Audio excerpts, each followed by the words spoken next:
why your vlog channel will fail. Now that you're following the series, you already know that I'm talking along the lines of the quote, if you do hard things, your life will be easy, and if you do easy things, your life will be hard. Now, if you see vloggers all around the world, you'll feel it's so freaking easy, even I can do that.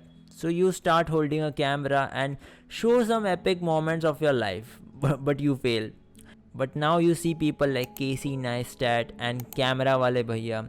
You put cinematic B-rolls and epic editing, but you still fail. What's the reason? It's been a common theme for whole series. When 1,000 people do the same thing, it loses its charm. And now nothing so special about it. People give their 3-4 years and end up getting views like this.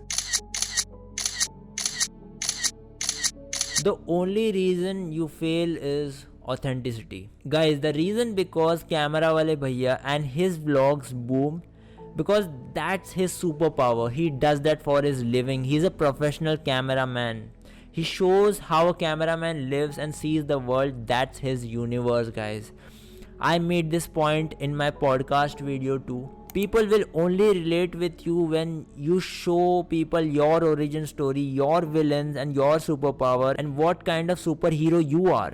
And of course I'm talking in a metaphorical way, but it's true, right? In a way, we all are superheroes with some special abilities and our own set of problems to deal with. I recently found this guy, a graphic designer. His name is ITX_Kunwar. A very complicated name, but just look at his channel. He is essentially making vlogs without even naming them as vlogs. That's his life. That's what he does. He takes you through the process of how VFX is made. And trust me, it's mesmerizing to watch. So I think I just gave you the solution.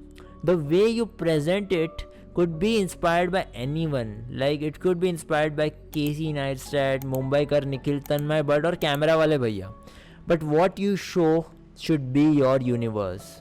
With this, I end my video. Thank you so much for watching. I'll see you in the next video. Thank you so much.